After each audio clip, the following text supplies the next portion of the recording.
There's a chilling pattern in history, one that's destroyed every major superpower of the last 500 years. And right now, in our own lifetime, the United States is following that exact same pattern, almost step by step, just as Spain did in the 1600s, Britain in the 1900s, and the Soviet Union in the 20th century. Each of them believed they were different. Each of them thought they were too powerful to fall. And yet, each collapsed. Not because of invasion, not because of defeat on the battlefield, but because of something much quieter, something that began inside. The pattern always starts the same way. At first, everything still looks normal. The empire is strong, the currency is stable, the people believe in the system. But underneath the surface, cracks start to appear, small at first, invisible to most. Then, slowly, the foundations begin to rot. Resources are drained, debt rises, the productive core weakens. The nation starts to consume more than it creates, and by the time the cracks reach the surface, it's already too late. Let's go back to where this pattern first appeared. In 16th century Spain. At the time, Spain was the richest nation on earth. After conquering the Americas, it controlled half the world's gold and silver. Ships crossed the Atlantic carrying hundreds of tons of treasure every year. The Spanish currency, the real, became the world's standard. Trusted everywhere, desired by everyone. Spain believed its wealth would last forever. But it didn't. Because that's where the first stage of collapse begins, when a nation mistakes wealth for strength. Spain's rulers spent like gods. King Philip II fought wars on 4 continents. Against the Ottomans, against France, against England, against the Netherlands. He built a military that seemed unstoppable. But it was fueled by debt. The empire's entire economy was dedicated to sustaining war. Half the government's income went straight to the army, and still it wasn't enough. To keep paying for endless conflict, Spain started diluting its coins, mixing copper with silver. The face value stayed the same, but the real value dropped. Prices soared, trust eroded, and inflation spread like a disease through the empire. And when the debased coins weren't enough, Spain borrowed. Italian and German bankers lined up to lend to the richest empire in the world, until it couldn't pay them back. Spain defaulted once, then again, 4 times in just 40 years. Each time they promised reform. Each time the debt grew. Each time the foundations weakened. But the real death blow came not from war or default, but from comfort. With all that gold and silver pouring in, Spain stopped producing anything. Why make things when you can just buy them? Why innovate when you can simply import? Spanish industry collapsed. Farms lay abandoned. Skilled workers left for places like the Netherlands and France, where opportunity still existed. By 1600, Spain had become a consumer empire, rich in appearance, hollow in substance. And when the flow of silver slowed, the empire crumbled. Within a century, Spain went from ruling the world to being ruled by its debts. 200 years later, the same pattern repeated, this time with Britain. At the dawn of the 20th century, the British Empire was unmatched. It ruled 1/4 of the earth, controlled the seas, and its currency, the pound sterling, was the global standard. But just like Spain, Britain believed its empire would last forever. Then came World War I. Britain chose to fight, and though it won the war, it bankrupted itself in the process. The empire had stretched too far, fought too long, and spent too much. When the war ended in 1918, Britain owed billions to the United States. The world's creditor had become its debtor. And just as Spain had done centuries earlier, Britain turned to its currency to solve the problem. The pound was supposed to be backed by gold, but the war had drained the vaults. When the government tried to return to the gold standard in 1925, it fixed the pound at a rate far too high. Exports collapsed, unemployment soared, and within 6 years, Britain was forced to abandon gold entirely. The pound lost 1/4 of its value overnight. Then came World War II, and Britain did it all again. Another massive war, this time even higher. By 1945, Britain had technically won, but economically it was finished. The empire began to disintegrate. India declared independence in 1947, then one by one. Colonies across Africa and Asia followed. By the 1970s, the empire that once spanned the world had vanished. The pound, once the world's reserve currency, had fallen from over $4 to barely $1. Britain maintained the illusion of greatness, nuclear weapons, a UN seat, a special relationship with America, but it was only a shadow. The power was gone. The pattern had claimed its second victim. Then came the Soviet Union. After World War II, the USSR rose as one of two superpowers. It had nuclear weapons, space technology, global influence. For decades it seemed unstoppable, but behind the propaganda, the same old sequence was quietly unfolding. The Soviet military consumed up to a fifth of the nation's GDP, triple what the United States spent. Every corner of the globe became a contest. Cuba, Vietnam, Afghanistan, Africa, Eastern Europe. The strain was immense. By the 1970s, the Soviet economy had stagnated. Factories produced junk. Farms failed to feed the people. Innovation stopped. The government poured money into weapons while citizens stood in line for bread. And when oil prices crashed in the 1980s, the USSR's hard currency income evaporated. They had nothing of real value to trade. The empire began to crumble. In 1989, the Berlin Wall fell. Eastern Europe slipped away. And 2 years later, the unthinkable happened. The Soviet Union itself ceased to exist. No war, no invasion, just collapse. In less than 3 years, the world's other superpower dissolved into 15 separate nations. The pattern had struck again. And now, the same script is being followed by the United States. The only difference is the scale. Today, America maintains over 700 military bases in 80 countries. Troops in more than 150 nations. A defense budget larger than the next 10 countries combined. The logic is always the same. Global reach equals security. But history shows the opposite. Global reach equals fragility. The cost of maintaining an empire eventually exceeds the benefits. To pay for it all, the U.S. turned to the printing press. Since 1971, when the dollar was detached from gold, it's been backed by nothing but faith and debt. Since 2000, the money supply has exploded by more than 400%. Since 2020 alone, the government has printed over $6 trillion out of thin air. The result, the dollar has lost 98% of its purchasing power since the 1970s. It's the same process that Spain and Britain followed. Different tools, same effect. Currency debasement. Meanwhile, national debt has climbed past $36 trillion, more than 120% of GDP. The government now spends nearly $1 trillion a year just paying interest. Not principal, just interest. We borrow money to pay interest on money we already borrowed. That's not management. That's a spiral. And every empire that entered this spiral has never escaped it. While the debt grew, America's productive core shrank. Factories closed. Supply chains moved abroad. The U.S. now imports more than $800 billion worth of goods beyond what it exports each year. We depend on other nations for basic materials, medicines, even components for our own defense systems. Spain depended on silver. Britain depended on colonies. America depends on the dollar. And when the world stops believing in that dollar, everything collapses with it. At home, the symptoms of decay are everywhere. Trust in government, in media, in institutions, at record lows. Crime and homelessness rising. Cities deteriorating. Drug overdoses killing over 100,000 Americans each year. Birth rates falling. Political polarization turning every issue into a battlefield. These aren't isolated crises. They're signs of a civilization losing cohesion. The social decay that always follows economic rot. And abroad, the world is quietly preparing for what comes next. For 80 years, the US dollar has been the world's reserve currency, the foundation of global trade. But now that foundation is starting to crack. Nations are beginning to diversify. The Brest bloc is trading in local currencies. Central banks are buying gold at record levels. Saudi Arabia has begun selling oil for yuan instead of dollars. Each step small, each step logical, each step irreversible. The world is slowly detaching itself from the American system. And when the dollar loses its special status, everything changes overnight. Prices skyrocket. Imports dry up.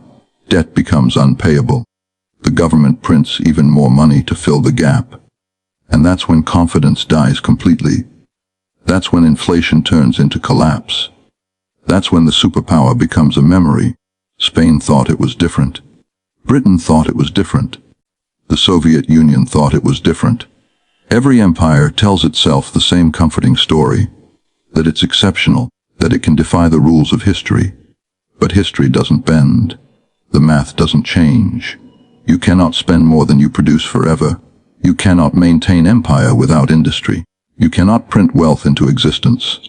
You cannot sustain a global order when your own foundation is cracking. Once a civilization completes the first 5 stages, overextension, currency debasement, debt spiral, loss of production, and social decay, the last 2 always follow the loss of reserve status and the final collapse. The only question left is when. Maybe 10 years, maybe 5, maybe less. The signs are already here. The same signs that marked the final years of every empire before us. And just like them, we'll deny it until the end. We'll call it temporary. We'll call it a soft landing. We'll say we're too powerful to fail. But history isn't kind to denial. It's merciless to arrogance. Spain had the gold. Britain had the empire. The Soviets had the ideology. America has the dollar. Each thought their advantage made them immortal. Each was wrong. The truth is simple. Empires don't fall because they are conquered. They fall because they commit suicide. Slowly. Silently. From within. And if the pattern holds, the next great collapse won't come from an enemy's attack. It'll come from our own hands. From the decisions we make every day. From the debts we refuse to face. From the illusions we choose to believe. The pattern is already written. The only question left is whether we'll break it, or repeat it one last time. Empires rarely fall because of invasion. History likes to dress collapse as conquest, but the truth is far quieter and far more human. Great nations crumble from the inside long before any enemy crosses their borders. They rot while still standing tall, their banners still waving, their people still chanting about strength. The disease begins invisibly, inside the institutions that once built their greatness. It begins when the values that forged unity are replaced by comfort, when discipline turns into indulgence, and when self-belief becomes arrogance. By the time collapse becomes visible, the internal decay has already done its work. An empire that dominates the world begins to see itself as untouchable. Its leaders start believing that power itself is a kind of immortality. They no longer fear mistakes because they think size and wealth can absorb them. Laws bend for convenience, systems bloat with corruption, and the very things that made the civilization strong are forgotten in favor of ease. The people grow used to abundance. They forget the struggle that built it. They stop creating and start consuming. The slow decline begins disguised as progress. Armies keep marching, but not for defense, for dominance. Budgets swell not from need but from pride. Bureaucracies expand endlessly, feeding on their own complexity. The leaders call it prosperity, but what they really mean is momentum, movement without direction. And because it all still looks impressive from the outside, nobody notices that the foundation is hollowing out. The military is still powerful, the currency still accepted, the market still open. But behind every number and symbol, the meaning begins to fade. The citizens, once bound by shared purpose, start to divide. Class resentment grows.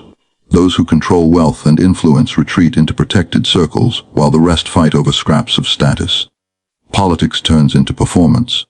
Every debate becomes theater, every decision short-term. The people stop believing in the system's fairness, yet remain addicted to its promises. The same system that once lifted millions begins to trap them, and trust quietly dies. Corruption creeps in as routine. Institutions that once enforced accountability now protect the powerful. When everything is for sale, loyalty, justice, truth, the structure still stands, but it's an empty shell. The empire's image remains spotless abroad, but at home cynicism spreads. People begin to suspect that the strength they were told to believe in is an illusion. They may not say it aloud, but they feel it. That sense of slow motion decline, like a machine running without oil. Economically, overconfidence becomes policy. Leaders spend not to build, but to maintain illusions. Borrowing replaces production.